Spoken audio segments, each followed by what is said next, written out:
నూలు నూలులో శతాబ్దాల గౌరవం, పట్టు పరంపరకు ప్రతీక, సంప్రదాయానికి శాశ్వత చిరునామా సఖీ.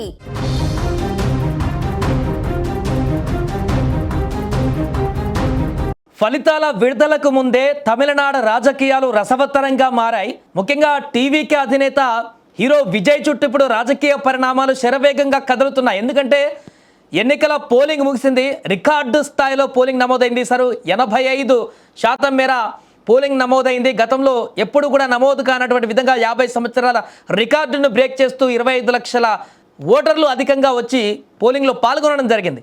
దీంతో తమిళనాడులో కొత్త పార్టీ అధికారంలోకి ఏమైనా రాబోతుందా, టీవీకే ఘన విజయం సాధించబోతుందా, విజయ్ ముఖ్యమంత్రిగా ప్రమాణ స్వీకారం చేసేటువంటి అవకాశం ఏమన్నా ఉందా, ఇలాంటి ఆసక్తికరమైనటువంటి అంశాలతోటి రాష్ట్ర వ్యాప్తంగా కీలకమైనటువంటి పరిణామాలు చోటు చేసుకుంటున్నాయి.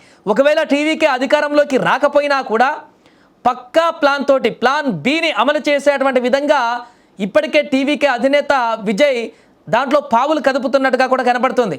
దానిలో భాగంగా రాజా విందు, ఇప్పుడు ఏప్రిల్ 29న జరగబోతున్నటువంటి విందు రాజకీయము తమిళనాడులో చర్చనీయాంశంగా మారింది. అండ్ అలాగే విజయ్ ఇదే సందర్భంలో ఆస్ట్రేలియాకి వెళ్ళేటువంటి అంశం పైన కూడా చర్చ కొనసాగుతుంది. ఈ విదేశాలకు వెళ్ళేటువంటి అంశంలో ఏం జరుగుతుంది అసలు తమిళనాడులో, ఈ మీటింగ్ వెనుక, ఆ రహస్య మీటింగ్ వెనుక జరిగేటువంటి పరిణామాలు ఏంటి, పేరుకు రాజా విందు అనేటువంటి అంశం ప్రస్తావిస్తున్నప్పటికీ ఈ విందు రాజకీయం వెనుక అంటే చెప్తున్న దాని ప్రకారం ఏంటంటే ఈ యొక్క పోలింగ్లో పాల్గొన్నటువంటి 233 నియోజకవర్గాలలో పనిచేసినటువంటి వారు, జిల్లాలో ఉన్నటువంటి నాయకత్వం, ఈ యొక్క పోలింగ్ కేంద్రంలో ఉన్నటువంటి వారందరూ కూడా అప్పటి వరకు పాల్గొన్నటువంటి ఈ యొక్క పార్టీకి పనిచేస్తున్నటువంటి వాళ్ళందరికీ కానీ, బూత్ స్థాయిలో పనిచేసిన వాళ్ళందరికీ కానీ, జిల్లా స్థాయి నాయకులందరికీ కానీ, నియోజకవర్గ వాళ్ళందరికీ కూడా, వీళ్ళందరికీ కూడా కృతజ్ఞత తెలపడం కోసం 223 అభ్యర్థులతో పాటు జిల్లా నాయకులకు వారందరికీ ఏప్రిల్ 29వ రోజున రాజా విందు పేరుతో విజయ్ ఒక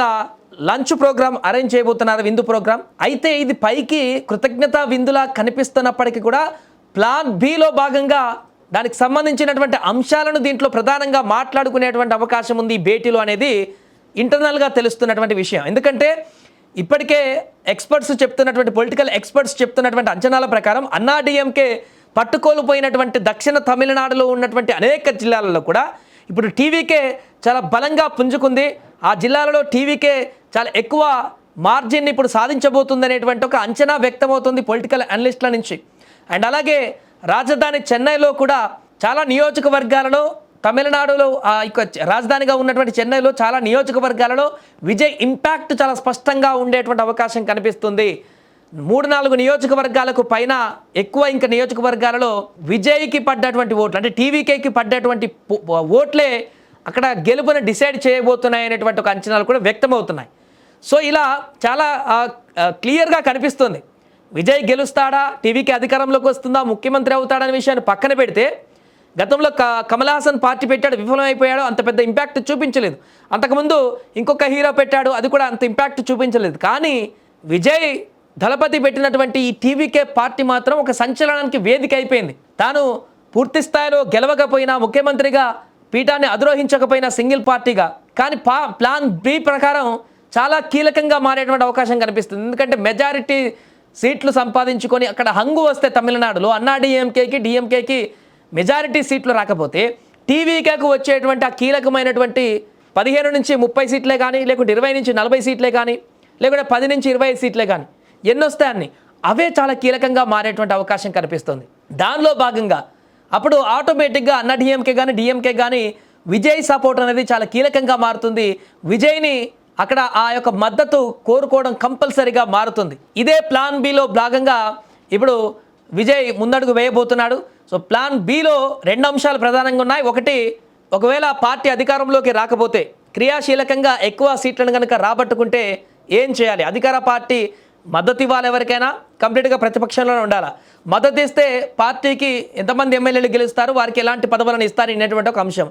ప్లాన్ బిలో ఇంకొక అంశం ఏంటంటే ఈ యొక్క ఎన్నికల ఫలితాలతోనే ఇక్కడితోనే ఇక అంతా అయిపోలేదు, ఇప్పుడే మొదలైంది అనేటువంటి విషయాన్ని ప్రజల్లోకి స్పష్టంగా తీసుకువెళ్ళడం, సంస్థాగతమైనటువంటి పార్టీ నిర్మాణానికి పునాదులు వేయడం, ప్రజలతో మమేకమవుతూ వారి సమస్యల పట్ల ప్రజాగళాన్ని వినిపిస్తూ వారి వెంట పోరాటం చేయడానికి ముందడుగు వేయడం. అండ్ అలాగే ఒకవేళ ఈ యొక్క ఎన్నికల్లో ఫలితాలు ఇంకా రాబోతున్నాయి కాబట్టి 2-3 రోజులలో పెద్దగా అధికారంలోకి రాకపోతే వచ్చేటువంటి మున్సిపల్ ఎన్నికలు ఏదైతే ఉన్నాయో దాంట్లో చాలా క్లియర్గా మనం ముందడుగు వేయడానికి ఆ మున్సిపల్ ఎన్నికల్లోనైనా పూర్తి స్థాయిలో టీవీకే మెజారిటీ సాధించడం కోసం ప్రయత్నాలు చేయడానికి ఏ విధంగా ముందుకు వెళ్ళాలి, ఈ రకమైనటువంటి ప్లాన్ బేస్లతోటి ముందుకు వెళ్ళబోతుంది టీవీకే. అందులో భాగంగానే ఇప్పుడు జరగబోతున్నటువంటి ఏప్రిల్ 29 రాజా విందులో చాలా విషయాలు అంశాలు ప్రస్తావనకు వచ్చేటువంటి అవకాశం కనిపిస్తుంది.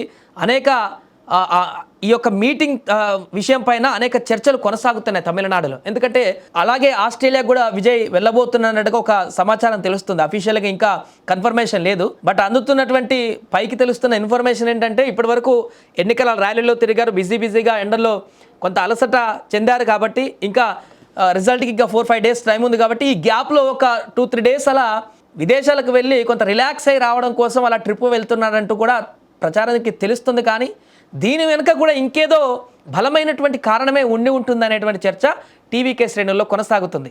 విజయ్ ఈ టైంలో 4-5 రోజుల్లో ఫలితాలు ఉన్నటువంటి సమయంలో అక్కడికి వెళ్తున్నారంటే ఇక్కడ రాజకీయ వ్యూహాలకు సంబంధించినటువంటి అంశాల కోసమేనా, లేదా నిజంగానే రిలాక్స్ మోడ్లోకి వెళ్ళడానికి వెళ్తున్నటువంటి ప్రయాణమేనా అనేటువంటి ప్రశ్నలు కూడా ఉత్పన్నమవుతున్నాయి. ఏదేమైనా కూడా తమిళ రాజకీయాలు ఫలితాలకు ముందే పోలింగ్ అయిపోయిన తెల్లారి నుంచి మొదలయ్యాయి.